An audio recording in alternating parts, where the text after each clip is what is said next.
Welcome back to our St. Louis Blues rebuild in Franchise Hockey Manager 11. After our devastating loss last season in the Stanley Cup Finals to the New York Rangers, 4-2, we did know that we had a lot of injury questions, and we definitely need to fix some of the lingering issues that we end up having. Obviously, I felt the change was needed, and we kind of went a little bit crazy. Now, we'll go with some trades, we'll go with some signings as well. We did get rid of Dickinson for a first-round pick. We also got Allen as a lefty in a replacement form.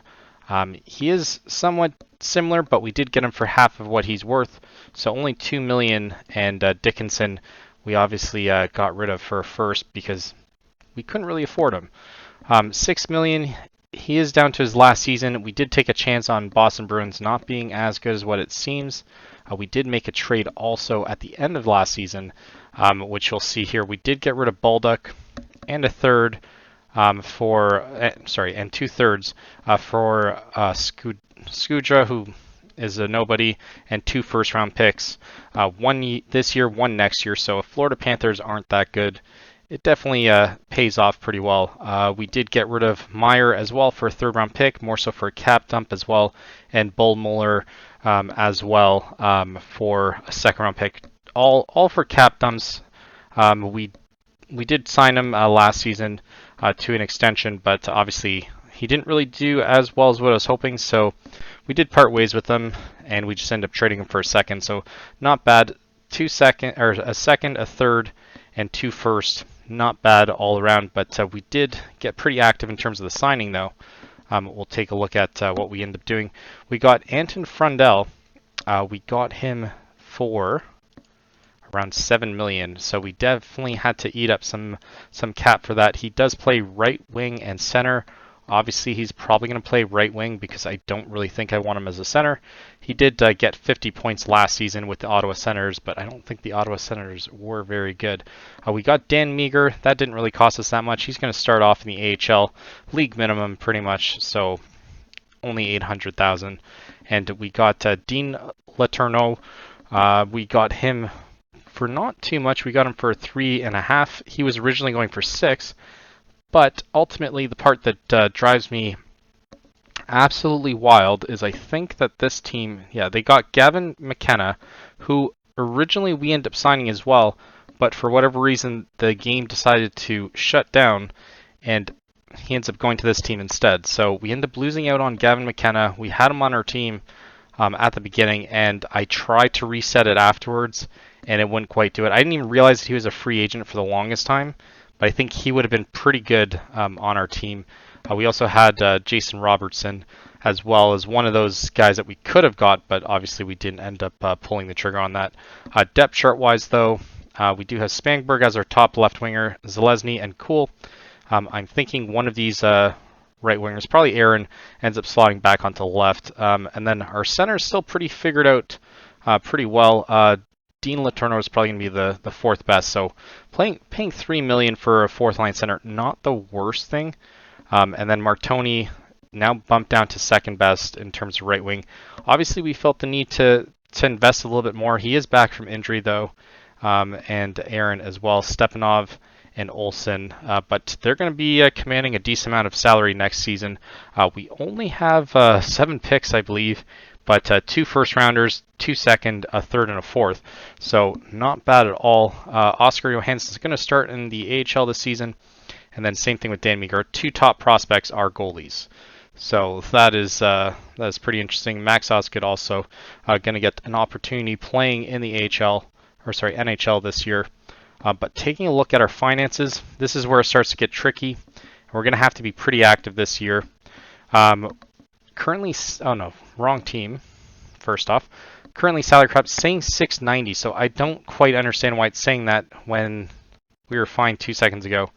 So someone like Forsman might have to be sent down. I'm just going to do that now. Waivers. Dobson?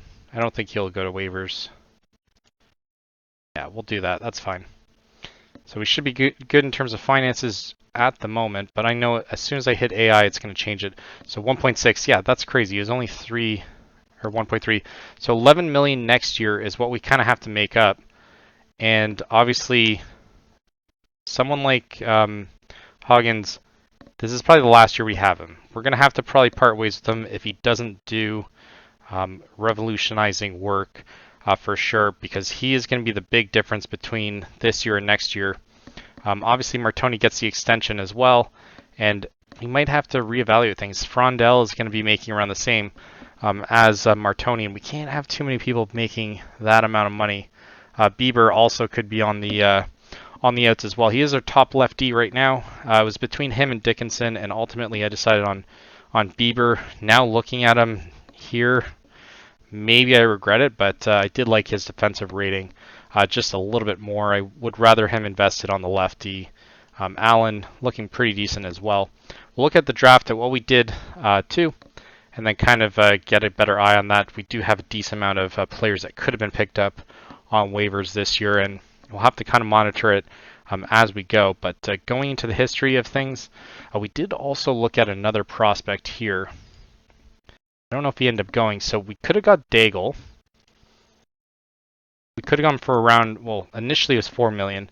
He's now wanting 6 million, but we could have gone originally for 4 and parted ways with Augustin, but ultimately it didn't seem right to what you would do in a franchise. You wouldn't just get someone just a little bit cheaper that's roughly around the same kind of level, maybe a little bit better, but I mean, you're not going to really do crazy things like that. But we'll take a look at the draft of the players that we ended up getting. We got Appleby first with the first round pick that we ended up getting. He does look pretty decent though. Determination, temperament, pretty good.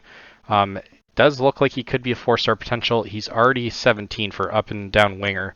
Obviously physicals should be able to be figured out throughout this, but started off as around a 2-star potential. Originally he was mocked to go 18th. We got him at 29, so obviously you do what you can. We did get the best draft of this year, is what they ended up saying. We also got Hans Jakob Forst. He looks pretty decent for a defenseman, at least initially. His positioning looks pretty good. Stick checking as well. We don't need him to be face-off, so I'm completely fine with that. Feels that could have been something that got overlooked. His temperament's good, and professional is good as well. But those are two things that I don't really rate as high. Shooting range is pretty decent, and offensive range. He's just kind of a little bit all over the place. But taking a risk on him with our second round pick, he was projected to go 55. Not bad. And then Chris Bakersfield, picked him because he can play left and right D. Yeah, positioning is good, stamina is good, and then some offensive as well. It does show that he's going to be an old school defenseman, so we'll kind of have to monitor that. But obviously, just taking shots now on who could potentially like come up in the NHL. He was projected to go 127. We got him at 60. But here's where it starts to get good. We got Bedrick, Babak. It does look pretty average, but looking into it, he was projected to go a little bit higher. Oh no, not projected to go at all. So that was the Villeneuve trade that we ended up getting. Oh, sorry, he was projected to go 26. We got him at the third round. And then Linus Frank as well. I think he was projected to go pretty high. So we just ended up getting a goalie. Always good to get a goalie. 32 is what he was projected. He was projected to go in the first, so we took a chance on him, mainly for backup duties if we need it, or even for trade bait. But we got him pretty decently as well. Travis Coe, looking decent this year so far. But shooting accuracy is pretty good. Temperament and determination, all things that I do like. Not necessarily temperament. Temperament's always good. Always kind of an add-on. I do like acceleration and speed is something that I focus on a little bit more. But getting him as late as we did is definitely what I want to see. We got him in the third round. He could have gone 46, so midway through the second. And then Lucas Schneider, we grabbed with our last pick. So not bad. 3-star potential. So I don't mind that. Temperament, professionalism are things that are increasing his mentals, and then not really that good in terms of defensive. So pretty weird for a D not to be good at any defense. But agility decent, and I mean it's kind of a long shot. I doubt that he makes it to the NHL again. Projected to go 42. So all those things considered, they end up factoring in, and obviously make it seem as though we have a better shot at making it. I don't know why it keeps doing this. This is kind of annoying. So we'll put him back to AHL. So every time I do AI, I'm going to have to move someone down just to kind of increase it. So first game of the season, we do win 5-1. I did forget to do the waiver, or what we're projected. Season preview, we are projected to go number 1, or hopefully win this one. Detroit Red Wings as well with Kyle Dubas. Not doing well in real life, so hopefully he can do better in this fictional one. Seattle's also one of those featured there. Florida's a standout, but I don't feel as though they're going to do as well. We do have their first round pick, so hopefully they don't. And then nothing really out of the ordinary. Lindquist and Roos, as well as McDavid for the scoring race. And then we have Aiden Bouchard, Hunter Brustwitz, and then Calder Hamilton. So at least all the top defense are changing, and then same thing with goalie as well. So none of the ones that you've seen, Evan Gardner and Jeffrey Chan and Kazantsev, as the top goalies this season. So we win our first game. I did kind of overlook who ended up getting the points there, but we'll have to kind of monitor that as we go. Stepanov is injured, so already suffering our first injury. I think anyone that's injured, we're going to put to IR pretty much immediately and kind of adjust it that way. Because especially if it's someone that's even day-to-day, he's not going to play. I'd rather save the cap because right now we're awfully close to that. So like I said, we'll move someone down that's not going to play every single time and kind of adjust it that way. Just because throughout the season you do get money back for the cap, and you can kind of, not necessarily cheat, but kind of weasel your way through. Cool, Stutzel, and Forsman end up scoring there. Nice to see Forsman finally getting his NHL opportunities. He was with us for a while, battling in the AHL, so not bad at all. We do find ourselves in first with Minnesota Wild. Jets also tied with us, but one extra game played. Obviously bumping us down, and I mean, all we really got to do is kind of focus a little bit more.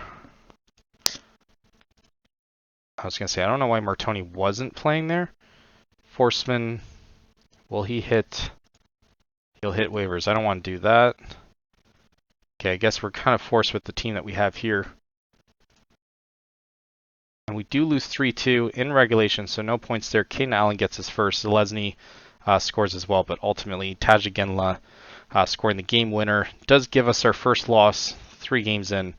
But Utah still undefeated. So 2 undefeated teams, or 3 undefeated teams in our division is not necessarily the start that we wanted. Normally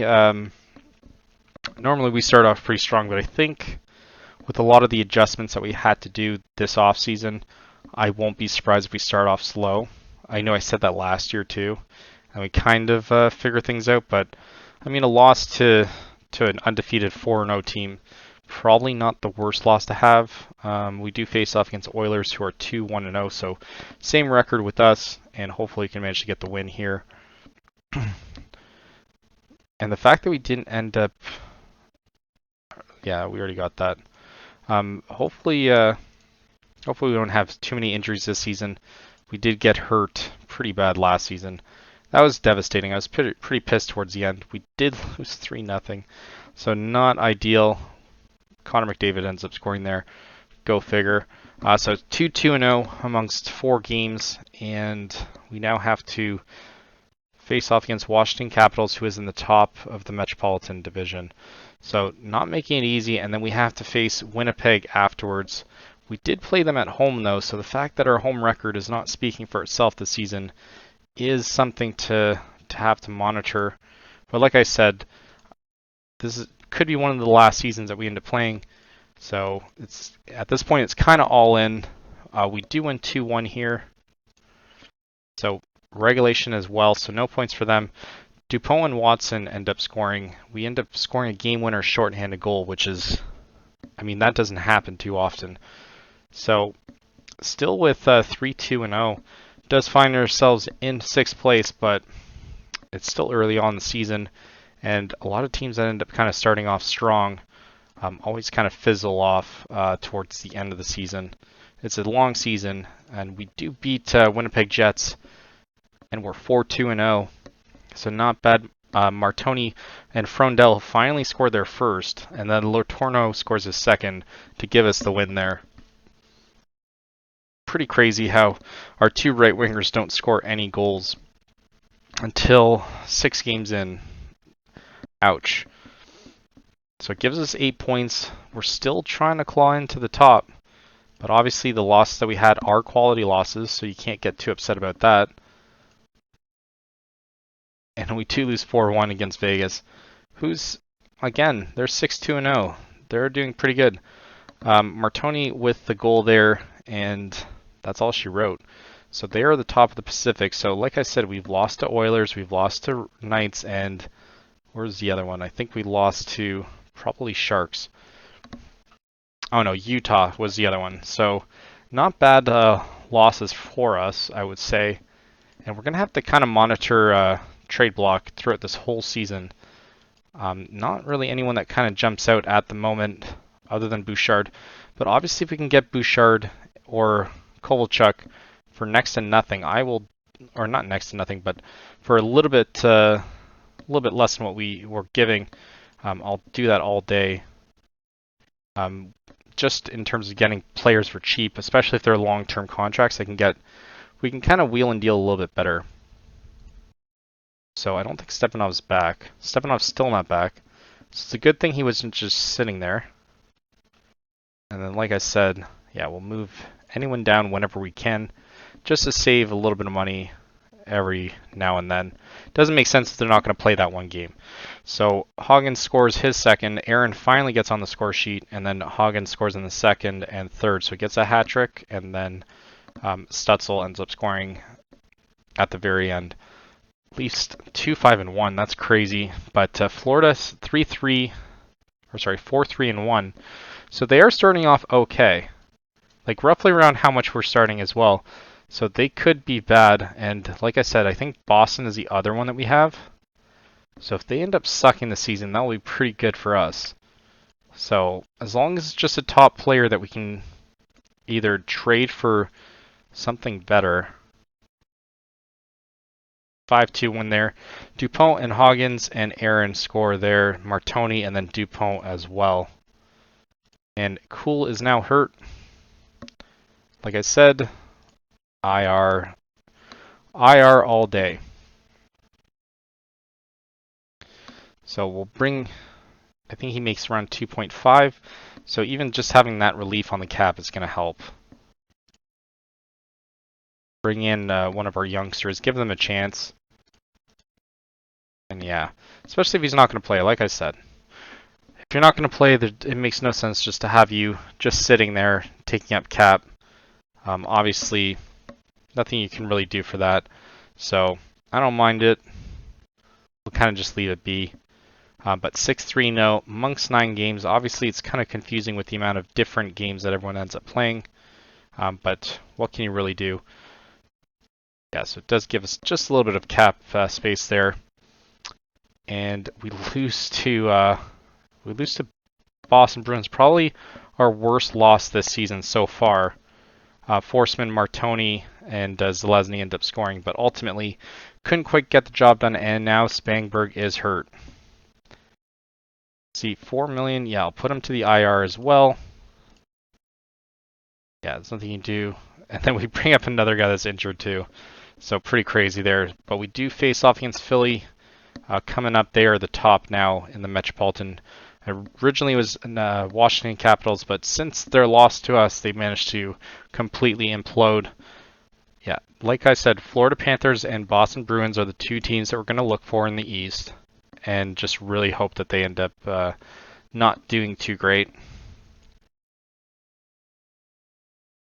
And guess that was kind of pointless to do it that early, but 10 games in, 6-4-0. We'll probably play a couple more games and then kind of figure out where we are and how well everyone's doing and what kind of decisions we have to make. I think Janu ended up getting sent down or sent away last year. We do make it to overtime. We do ultimately lose to Michkov, he is 29. He's 4.5 stars. So they maintained it a little bit better than what he was when he was with us. So not bad. Michkov ends up beating us there. Hagen scores Forceman as well, and then Bellabooz ends up being the one to put us away. So 6-4-1 puts us in third place, 11 games in. Third place, not bad, but like I said, long season and is a big drop if you start to go on a skid here. You could find yourself in 7th place with just 2 losses there, so not ideal if we can help it. But looking a little bit outside there, it is pretty close in the Pacific as well. Just looks like the teams that are bad this season are really bad, and the teams that are really good are good, but then the teams that are kind of in the middle there look like they're going to have a hard time. 4-1 win there against Ottawa, who have more points than us, but we managed to make them pay. Zalesny ends up scoring, Dupont with 2, and then Zalesny again. Ultimately, 4-1 is the scoring line there. 7-4-1. That is a pretty good start, though. I will say that bumps us down to 4th, so fighting in a wildcard spot for sure, which seems kind of crazy. You'd think that with like a record like that, you wouldn't be that bad. But again, what can you really do? So facing off against Minnesota, this will be an important game, and we win 5-2. Letourneau with his 3rd, Stutzel and Allen score in the 2nd, and then Aaron and Stutzel score in the 3rd. So not bad at all. I knew it that Aaron was going to be the one that converted. He's looking pretty good too. So probably our 3rd line left winger, and he's also had kind of an up and down career with us. 8-4-1 amongst 13 games. We'll play the one against Chicago and kind of monitor that as well. Cool back. And someone obviously has to get sent down. We do have to face off against Chicago, who just kind of dumped down. Nashville also not doing very good. So these 2 games will be crucial. We'll play these 2, and then we'll kind of look at the stats and everything and see where we lay throughout the season. Home game here, we do win 7-0. That is crazy. Hagens, Dupont, and Stepanov scores. Stepanov finally scoring his first, so back from injury. Dupont and Aaron score as well, and then Allen and Stutzel score. But 7-0 is great. Bumped us up briefly to first place. We get sent back down because Utah is doing pretty good this season. And there we are. Boston Bruins, Panthers. Panthers probably good enough to make it to the playoffs again, but pretty much a 500 team. So who knows? Like you never know how this season's going to end. But we're starting strong. 9-4-1. I thought it was going to be a little bit more of a struggle. We have obviously started off seasons 10-2-0. So obviously not as good, but between us and first place in the league is pretty marginal. So we're probably, even with a win here, we would be around, 2 points from first place in the league. So ultimately starting off pretty strong. That's what I like to see. And Augustin already with 9 wins, 912 save percentage. It'll be very interesting to see his save percentage. Goals against aren't too bad, so at least we're playing somewhat decent defensively. Obviously with a 7-0 win there, it definitely adds to that. Spangberg could be back very soon. I'm really hoping that he is. But it does give opportunities for players like Aaron to come back. So he's not back. Oh, he is back now. So we do lose against the last place team. Of course we do. And once again, it's a shutout loss. Jesus. Okay, so Spangberg scores and Bieber score, but ultimately we end up losing. No one ends up scoring in the shootout. That is rough to see. So unfortunately, we couldn't get it done. That is, I'd say that's rather disappointing. Only 4 wins for them, and one of them comes against us. It does put us at 20 points, though, with 15 games in. League-wise, we are in 6th place. Looking at our record, 50 goals for, 33 against for round 17. That's currently one of the top in the league. Wow, Vancouver Canucks looking like they're having a difficult schedule. 15 goal differential, so 49 and 34. So they look like they shouldn't be a bottom team this year. We'll kind of read between the lines a little bit. Panthers also -1, so that is good to see. Same thing with Boston. But looking at our home records, 6-2-0 and 3-2-1. So we're going to have a slew of away games there. Definitely playing 3 more so far. We're 1-1 in shootouts and 1 loss to speak of recently. But looking at our roster, what can we really say? Huggins with 16 points, so he knows that his place could be upset a little bit. Zlesny with his 15th, he is now down to a 4-star. He was, I swear he was a 4.5-star, 5-star potential. Stutzel still 5 stars with 15 points, and then Dupont with 13, Martoni with 13, and Aaron with 9. So a big jump between the top 5 and the rest of them. But we'll look at grades to kind of see it a little bit better. Cool and Stutzel leading the way with 74, Hoggins and Martoni and Aaron all at the top as well. We have a decent 70 players. That's pretty good. But goalie stats is where it really matters here. 913 save percentage. He has played every game this season. We should have given Ryan Holt a little bit more of an opportunity. 9-4-2 and 211 goals against. 913 save percentage. That is pretty good. I thought it was going to be way worse, but it does look like we've at least shored up some of the defensive problems. If he can maintain this, though, he'll have a pretty good season with us. But looking also at where he stands, he is still the top shutout leader. That's one of the reasons why we didn't get rid of him. It's because he's also the wins leader. But who knows? Goals against could be figured out, I'm sure. What's his goals against average for us? I think he's only played for us, yeah. Doesn't quite. Oh, 284 and 906.